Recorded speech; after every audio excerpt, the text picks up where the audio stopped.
کیونکہ بچپن میں جو عادت بھلی یا بری پکی ہو جاتی ہے وہ عمر بھر نہیں جاتی، اس لیے بچپن سے جوان ہونے تک ان باتوں کا ترتیب وار ذکر کیا جاتا ہے شروع سے آخر تک۔ نمبر 1، نیک وقت دیندار عورت کا دودھ پلائے، دودھ کا بڑا اثر ہوتا ہے۔ حضرت تھانوی رحمۃ اللہ علیہ کو ایک قسانی نے بھی دودھ پلایا تھا کچھ دن، کسی نے کہا تھا حضرت سے کہ آپ تو ایسے ہیں جیسے قصائی، تو فرمایا میں نے قصانی کا دودھ بھی تو پی رکھا ہے نا۔ پھر کسی نے کہا ایک دفعہ اور کہ حضرت آپ تو ایسے ہیں جیسے قصائی، تو آپ نے فرمایا جب لوگ بیل بن بن کے آئے تو میں قصائی بھی نہ بنوں،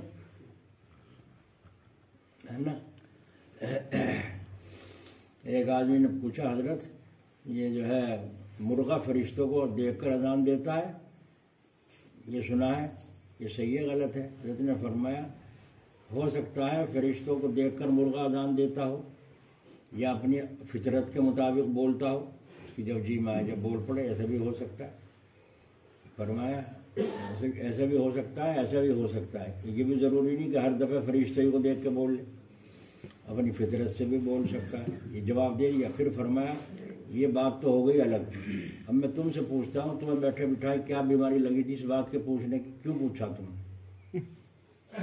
کیوں پوچھا؟ فضول بات، فضول کلام کیوں کیا ہے؟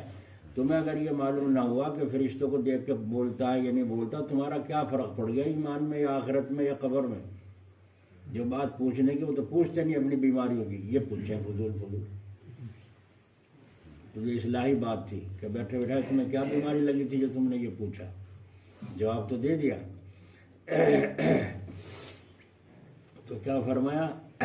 نیک وقت دیندار عورت کا دودھ پلائیں، دودھ کا بڑا اثر ہوتا ہے۔ پہلے عورتیں درود شریف پڑھتی رہتی تھی، قرآن شریف پڑھتی رہتی تھی، باوضو ہو کے بچوں کو دودھ پلایا کرتی تھی، ایسے ایسے اخلاق عورتوں کے تھے جب دینداری تھی۔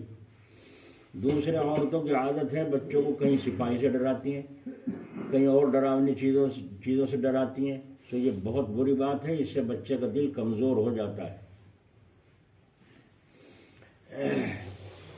نمبر 3، اس کے دودھ پلانے کے لیے اور کھانا کھلانے کے لیے وقت مقرر رکھو تاکہ وہ تندرست رہے۔ دودھ پلانے کے لیے بچوں کو اور کھانا کھلانے کے لیے وقت مقرر رکھو تاکہ وہ تندرست رہے۔ چوتھا، اس کو صاف ستھرا رکھو، اس سے تندرستی رہتی ہے۔ نمبر 5، اس کا بہت بناؤ سنگار مت کرو، بہت بناؤ سنگار مت کرو۔ اگر لڑکا ہو اس کے سر پر بال مت بڑھاؤ، تو خود ہی کٹوا کے آئے الٹے سیدھے۔ اگر لڑکا ہو تو اس کے سر پر بال مت بڑھاؤ، اگر لڑکی ہے اس کو جب تک پردے میں بیٹھنے کے لائق نہ ہو جائے زیور مت پہناؤ، اس سے ایک تو ان کی جان کا خطرہ ہے، دوسرے بچپن ہی سے زیور کا شوق دل میں ہو جانا اچھا نہیں ہے۔ 8واں نمبر، بچوں کے ہاتھ سے غریبوں کو کھانا، کپڑا، پیسہ اور ایسی چیزیں دلوایا کرو، اور اسی طرح کھانے پینے کی چیز ان کے بھائی بہنوں کو اور بچوں کو تقسیم کرایا کرو ان چھوٹے بچوں سے، تاکہ ان کو سخاوت کی عادت ہو، کنجوس پنا پیدا نہ ہو۔ مگر یہ یاد رکھو تم اپنی چیزیں ان کے ہاتھ سے دلوایا کرو، خود جو چیز شریعت سے انہی کی ہو اس کا دلوانا کسی کو بھی درست نہیں۔ اسی کے مثلاً کوئی جا کے گاڑی لا کے دے دی اسے چھوٹی سی، اور وہ کھلونا ہے اس کے واسطے، تو اب اس کو کوئی یہ اسے دے دو تو اس کا جی دکھے گا، اس کی ملکیت ہو گئی ہو، اب یہ دینا درست نہیں ہے دلوانا۔ ہاں تم مٹھائی لے گئے، جا کے کہا لو بھائی چھوٹے بچوں کی، لو بڑے بھائی صاحب کو دیکھ آؤ، اب دوسرے کو دیکھ آؤ، اب تیسرے کو وہ دیکھ رہا ہے، تیرا نمبر کب آؤ، ہے نا۔ تو بچوں کو دلواؤ اس طرح تاکہ بچوں کے اندر سخاوت کی عادت پیدا ہو۔ نمبر 9، زیادہ کھانے والوں کی برائی اس کے سامنے کیا کرو، زیادہ کھانے والوں کی برائی اس کے سامنے کیا کرو، مگر کسی کا نام لے کر نہیں، بلکہ اس طرح کہ جو کوئی بہت کھاتا ہے لوگ اس کو حبشی سمجھتے ہیں، اس کو بیل جانتے ہیں، تو زیادہ کھانے والوں کی برائی اس کے سامنے کیا کرو۔ نمبر 10، اگر لڑکا ہو سفید کپڑے کی رغبت اس کے دلوں میں پیدا کرو، اور رنگین اور تکلف کے لباس سے اس کو نفرت دلاؤ۔ ایسے کپڑے لڑکیاں پہنتی ہیں، تم تو ماشاءاللہ مرد ہو، ہمیشہ اس کے سامنے ایسی باتیں کیا کرو۔ اگر لڑکی ہو جب بھی زیادہ مانگ چھوٹی بہت تکلف کا کپڑوں کی لڑکی کو عادت مت ڈالو۔ نمبر 12 اس کی سب ضدیں پوری مت کرو، اس سے مزاج بگڑ جاتا ہے۔ اس کی سب ضدیں ساری ہٹ پوری مت کرو، اس سے مزاج بچے کا بگڑ جاتا ہے۔ نمبر 13 چلا کر بولنے سے روکو، خاص کر اگر لڑکی ہو تو چلانے پر خوب ڈانٹو، ورنہ بڑی ہو کر وہی عادت ہو جائے گی، سارا محلہ سنا کرے گا۔ ٹھیک کہہ رہے ہیں غلط؟ جن بچوں کی عادتیں خراب ہیں یا پڑھنے لکھنے سے بھاگتے ہیں یا تکلف کے کھانے کپڑے کے عادی ہیں، ان کے پاس بیٹھنے سے ان کے ساتھ کھیلنے سے اپنے بچوں کو بچاؤ۔ جن بچوں کی عادتیں خراب ہیں یا پڑھنے لکھنے سے بھاگتے ہیں یا تکلف کے کھانے کپڑے کے عادی ہیں، ان کے پاس بیٹھنے سے اپنے بچوں کو اور ان کے ساتھ کھیلنے سے بچاؤ۔ نمبر 15 ان باتوں سے ان کو نفرت دلاتے رہو، غصہ، جھوٹ بولنا، کسی کو دیکھ کر جلنا یا ہرس کرنا، چوری چغلی کھانا، اپنی بات کی پچ کرنا، خام خواہ اس کو اپنی بات کو بنانا، بے فائدہ بہت باتیں کرنا، بے بات ہنسنا یا زیادہ ہنسنا، دھوکہ دینا، بھلی بری بات کا نہ سوچنا۔ اور جب ان باتوں میں سے کوئی بات ہو جائے تو فوراً اس بچے کو اپنے روکو اور تنبیہ کرو کہ تم نے یہ بات غلط کی ہے، تم نے یہ بات غلط کی ہے۔ اگر کوئی چیز توڑ پھوڑ دے یا کسی کو مار بیٹھے تو مناسب سی سزا دو تاکہ پھر ایسا نہ کرے۔ ایسی باتوں میں پیار دلار ہمیشہ بچے کو کھو دیتا ہے۔ اگر کوئی چیز توڑ پھوڑ دی، اٹھا کر پیار دے مارا زمین میں غصے میں، یا کسی کو مار دیا، تو اس کو مناسب سی سزا دو تاکہ پھر ایسا نہ کرے۔ ایسی باتوں میں پیار دلار کرنا بچے کو ہمیشہ کھو دیتا ہے۔ نمبر 17 بہت سویرے مت سونے دو، مغرب کے بعد ہی سو گیا پڑھ کے، تو بہت سویرے مت سونے دو، سویرے جاگنے کی عادت ڈالو، سویرے جاگنے کی عادت ڈالو اور بہت سویرے مت سونے دو کہ مغرب کے بعد ہی پڑھ کے سو گیا اور صبح کو اٹھ رہا ہے 8 بجے۔ سویرے جاگنے کی عادت ڈالو۔ جب 7 برس کی عمر ہو جائے نماز کی عادت ڈالو، اور جب مکتب میں جانے کے قابل ہو جائے تو اول قرآن شریف پڑھاؤ۔ نمبر 21 جہاں تک ہو سکے دیندار استاد سے پڑھواؤ، بددین استاد سے مت پڑھواؤ، ایسی استانی سی کے پاس سے بھی۔ مکتب میں جانے میں کبھی رعایت مت کرو، پڑھنے جانے میں کبھی رعایت مت کرو۔ کسی وقت ان کو نیک لوگوں کی قصے سنایا کرو۔ ان بچوں کے سامنے گھر میں بیٹھ کر مغرب کے بعد خاص طریقے سے فرصت ملتی ہے لوگوں کو، تو کسی وقت ان کو نیک لوگوں کی حکایتیں سنا کرو۔ ان کو ایسی کتابیں مت دیکھنے دو جن میں عاشقی معشوقی کی باتیں یا شریعت کے خلاف مضمون یا بیہودہ قصے یا غزلیں وغیرہ ہوں۔ اب کتابیں تو پڑھنے سے رہے، اب تو موبائل چل گیا اور الٹی سیدھی۔ ان کو ایسی باتیں مت دیکھنے دو جن میں عاشقی معشوقی کی باتیں یا شریعت کے خلاف مضمون یا بیہودہ قصے یا غزلیں اور وغیرہ ہوں۔ نمبر 25 ایسی کتابیں پڑھواؤ جن میں دین کی باتیں اور دنیا کی ضروری کارروائی آ جائے۔ ایسی کتابیں پڑھواؤ جن میں دین کی باتیں اور دنیا کی ضروری کارروائی آ جائے، مثلا پہاڑے یاد کرنا، حساب گھٹا بدھا کا حساب جوڑنا، ایسی باتیں جن سے دنیا اور دین کا فائدہ ہو۔ مکتب سے آ جانے کے بعد کسی قدر دل بہلانے کے لیے اس کو کھیلنے کی اجازت دو۔ چھٹی ہو جانے کے بعد آ جانے کے بعد بچے کو کسی قدر دل بہلانے کے لیے کھیلنے کی اس کو اجازت دو، چلو کھیل لو، تاکہ اس کی طبیعت کند نہ ہو جائے، لیکن کھیل ایسا ہو جس میں کوئی گناہ نہ ہو، چوٹ لگنے کا اندیشہ نہ ہو، گناہ نہ ہو، چوٹ لگنے کا اندیشہ نہ ہو، ایسا کھیل ہو۔ آتش بازی یا باجا یا فضول چیزیں مول لینے کے لیے پیسے مت دو۔ آتش بازی یا باجا یا فضول چیزیں مول لینے کے لیے پیسے مت دو۔ کھیل تماشے دکھلانے کی عادت مت ڈالو، کھیل تماشے دکھلانے کی عادت مت ڈالو۔ اولاد کو ضرور کوئی ایسا ہنر سکھا دو جس سے ضرورت اور مصیبت کے وقت 4 پیسے حاصل کر کے اپنا اور اپنے بچوں کا گزارا کر سکے۔ آ رہی سمجھ میں؟ اولاد کو ضرور کوئی ایسا ہنر سکھا دو جس سے ضرورت اور مصیبت کے وقت 4 پیسے حاصل کر کے اپنا اور اپنے بچوں کا گزارا کر سکے۔ لڑکیوں کو اتنا لکھنا سکھلا دو کہ ضروری خط اور گھر کا حساب کتاب لکھ سکیں۔ لڑکیوں کو اتنا لکھنا سکھلا دو کہ ضروری خط اور گھر کا حساب کتاب لکھ سکیں۔ بچوں کو عادت ڈالو کہ اپنا کام اپنے ہاتھ سے کیا کریں، اپاہج اور سست نہ ہو جائیں۔ ان کو کہو رات کو بچھونا 3 مرتبہ جھاڑو سنت ہے اور اپنے ہاتھ سے بچھائیں۔ صبح کو جب اٹھیں سویرے اٹھ کر کے تہہ کر کے احتیاط سے رکھیں، ان سے خود کراؤ۔ کپڑوں کی گٹھڑی اپنے انتظام میں رکھیں، اپنے کپڑوں کی گٹھڑی اٹیچی وغیرہ اپنے انتظام میں رکھیں۔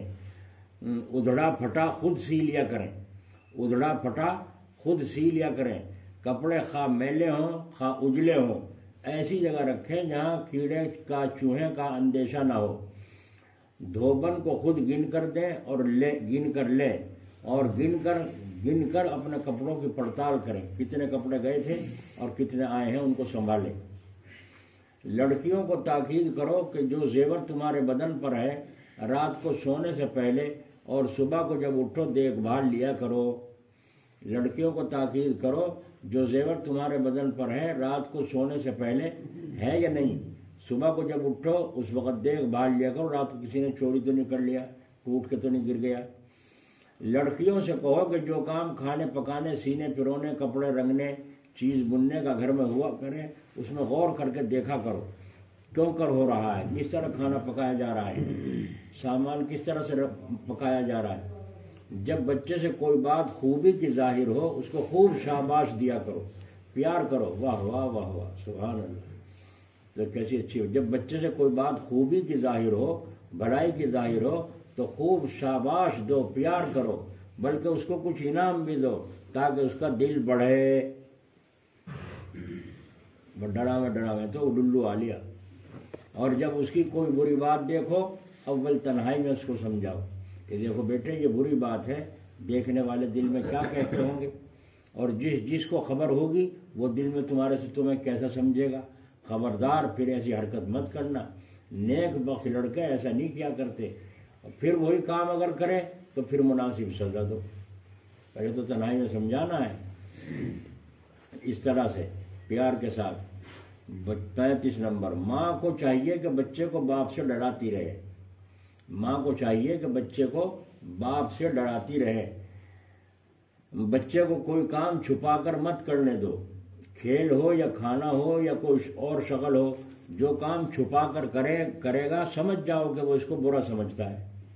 سو اگر وہ برا ہے تو اسے چھڑواؤ، اور اگر اچھا ہے جیسے کھانا پینا تو اس سے کہو سب کے سامنے بیٹھ کر کھاؤ پیو، اور گڑ اٹھا کے گڑ کی ڈلی میں چرا کے چپکے سے کھا رہا ہے تو گھر کی چیز اور کھانے کے لیے، لیکن وہ اس کو چھپا کے جو کھا رہا ہے وہ برا سمجھ رہا ہے کہ میں نے چپکے سے اٹھا کے کھائیے، تو اس کو کہو سب کے سامنے بیٹھ کے کھاؤ، تمہارے لیے تو ہے، اور اگر کوئی برائی کی چیز ہے تو اس سے چھڑاؤ اس سے۔ یہ کیا فرمایا، جب کوئی بچہ چھپا کر کام اس کو مت کرنے دو، کھیل ہو یا کھانا ہو یا کوئی اور شغل ہو، جو کام چھپا کر کرے سمجھ جاؤ وہ اس کو برا سمجھتا ہے، اگر وہ کام برا ہے تو اس سے چھڑاؤ، اور اگر اچھا ہے جیسے کھانا پینا تو اس سے کہو کہ سب کے سامنے کھائے پیے۔ کوئی کام محنت کا اس کے ذمہ مقرر کر دو، کوئی کام محنت کا اس کے ذمہ مقرر کر دو جس سے صحت اور ہمت رہے، سستی نہ آنے پائے۔ مثلا لڑکوں کے لیے ڈنڈ ہے اور لاٹھی چلانا ہے، یا 1 آدھ میل چلنا ہے، ٹہل کے آنا ہے۔ لڑکیوں کے لیے چکی یا چرخہ چلانا ضرور ہے۔ اس میں یہ بھی فائدہ ہے کہ ان کاموں کو جو عیب نہ سمجھیں گی، بڑے ہو کر کے خدا نخواستہ ضرورت پیش آ گئی تو ایسے کاموں کو کرنے کو حقیر نہ سمجھیں گی۔ بچے بچیاں آج بہت سے لوگ لڑکے پھر رہے ہیں، وہ ایسا ویسا کام کر ہی نہیں سکتے جی۔ چلنے میں تاکید کرو کہ بہت جلدی نہ چلے، نگاہ اوپر اٹھا کر نہ چلے۔ چلنے میں تاکید کرو کہ بہت جلدی نہ چلے، نگاہ اوپر اٹھا کر نہ چلے، یہ تاکید کرو۔ عادت ڈالو اس کو، عاجزی اختیار کرنے کی عادت ڈالو، زبان سے چال سے برتاؤ سے شیخی نہ بگاڑ نہ پائے، یہاں تک کہ اپنے ہم عمر بچوں میں بیٹھ کر اپنے کپڑے یا مکان یا خاندان یا کتاب و قلم دوات تختی تک کی بھی تعریف نہ کرنے پائے. یہ چیزوں کی تربیت بچوں کی کرنا ہے. کبھی کبھی اس کو 2-4 پیسے بھی دے دیا کرو کہ وہ اپنی مرضی کے موافق خرچ کیا کرے، جو چاہے خرید لے، مگر اس کو یہ عادت ڈالو کہ کوئی چیز تم سے چھپا کر نہ خریدے. ہاں بیٹے وہ پیسے لے لیے تھے، کیا لائے، اس کا کیا کھایا، کیا کرا، اب دیکھو کیا لایا ہے. تو چھپا کر نہ خریدے. اس کو کھانے کا طریقہ، محفل میں اٹھنے بیٹھنے کا طریقہ سکھلاؤ. تھوڑا تھوڑا ہم لکھے دیتے ہیں. اللہ تعالیٰ توفیق نصیب فرمائے. یہ 41 باتیں لکھی حضرت نے شروع سے لے کر آخر تک کی. بتاؤ اگر اس طرح ہماری عورتیں تربیت کریں، عورتوں کا زیادہ حق ہوتا ہے اس بچوں میں، انہیں کے پاس بچے زیادہ رہتے ہیں، مرد تو اتنا موقع نہیں دے پاتا. تو یہ عورتوں کو سلیقہ سکھانے کی اور بہشتی زیور کے پڑھانے کی اور بہشتی زیور کو گھر میں سنانے کی ضرورت ہے کہ نہیں؟ بولو بھائی. جماعت والے کہاں تک کان کھینچتے پھریں گے؟ پیر صاحب کہاں تک وہ سلیقہ کریں گے؟ جو بچوں کو گھر میں ان چیزوں کا سلیقہ سکھایا جاتا ہے، استاد کو بھی اتنی محنت نہیں کرنی پڑتی. اب استاد کہہ رہا نکال بڑا شین، وہ کہہ رہا سین، اور کہہ رہے بڑا قاف، وہ کہہ رہا کاف. اعوذ باللہ یہ صحیح ہو گئی دیتی مہینوں تک بچے کی. تو یہ تربیت کا طریقہ ہے. اللہ نے اولاد دی ہے تو ان کے حقوق بھی ادا کرو. اللہ تعالیٰ اپنے فضل سے توفیق عطا فرمائے. ایک آدمی نے، میاں بیوی نے مشورہ کیا تھا، کہنے لگا اپنی اولاد کو ہم اسے بیٹے کو ولی بنائیں. مشورہ ہوا کیسے ولی بنائیں؟ مشورہ یہ ہوا کہ جب بھی کھانا دو الماری میں رکھ دیا. جب یہ چھٹی ہو کے آوے تو یوں کہتا بیٹے مصلی بچھا، 2 نفل پڑھ کے اللہ سے دعا مانگا، اللہ بھوک لگ رہی کھانا عطا فرما. اور ماں کو کہہ دے کبھی ناغہ نہ ہو، اس کے آنے سے پہلے کھانا الماری میں رکھ دیا. کہا جاؤ بیٹے بسم اللہ پڑھ کے الماری میں دیکھو اللہ نے دیا نہیں دیا. اب وہ رکھا ہوا ہوتا ہی تھا، وہ اٹھا کے کھا لیتا. اور روزانہ سالوں تک یہی عادت پڑی رہی، ڈالتے رہے. آوے بعد میں ماں باپ بھی گھر میں اگر ادھر ادھر ہوئے تو آتے اسے تو بھوک لگ رہی ہے، آتے مصلی بچھایا اور نفل پڑھی، اب بسم اللہ پڑھی، کواڑی کھولی کھائی. عادت ہو گئی جب سالوں سے. ایک دن ماں چلی گئی محلے میں کہیں پڑوس میں، آنے میں ذرا سی وہاں سے کچھ ذرا سی دیر ہوئی، اتنا بچہ آ گیا اور آگے کھانا رکھنا گئی بھول. اب جو فکر ہوا سوار، ارے تو بچہ آ گیا گھر میں، اب کیا ہوگا؟ کہیں ایسا نہ الماری کھول کے دیکھ لیا اس نے، سارے سالوں کی محنت بیکار جائے. دیکھا تو جا کے گھر میں بچہ بیٹھا کھانا کھا رہا ہے اور بہترین کھانا کھا رہا ہے. کہنے بیٹے کہاں سے آیا کھانا؟ یہ ماں پوچھ رہی کہاں سے آیا؟ انہوں نے کہا اللہ نے دیا. کہاں سے؟ الماری میں سے. دیکھا آپ نے، ماں کو تو یوں تھا نا میں رکھتی ہوں، لیکن مزاج اس کا بنا رہے تھے، بن گیا. اب اس نے 2 نفل پڑھی آتے ہی اور بسم اللہ پڑھ کر الماری کھولی، اللہ نے اس کو دے دیا. بڑی خوشی ہوئی، بڑی خوشی ہوئی. جب شوہر آئے تو ان سے بتایا آج تو عجیب قصہ ہوا. کہا یوں ہوا میں کھانا رکھنا بھول گئی. آج سالوں کے بعد ایسا واقعہ پیش آیا. تو اللہ تعالیٰ نے اس طریقے سے بچوں کو تمہارے کھانا عطا فرما. میں آ کے دیکھوں تو کھانا کھا رہا ہے. تو شوہر نے کہا اللہ تیرا شکر ہے، جو چاہتا تھا میں اللہ تو نے قبول کی. ساری عمر اس بچے کی عادت یہ رہی، جب بھی کوئی ضرورت پیش آتی 2 نفل پڑھتا، اللہ سے مانگتا، اللہ پوری کر دے. مستجاب الدعا بن گیا بچہ. تو بچوں کو کپڑے انگریزی جی، پینٹ برشیٹ، بال الٹے سیدھے کٹوانا، یہ تمہاری تربیت ہے بچوں کی. اللہ نے نعمت دی ان کو، تم بنڈیلا بنا رہے، زنخے بنا رہے ہو ان بچوں کو، بچیوں کو آوارہ بنا رہے ہو. تو یہ چیزیں جو بتائی گئی اسلام کا طریقہ ہے. اور ہم سب مسلمان ہیں، تو مسلمانوں کو اسلامی زندگی بنانے کے لیے اپنی بھی فکر ہو، اپنے بچوں کی بھی فکر ہونی چاہیے.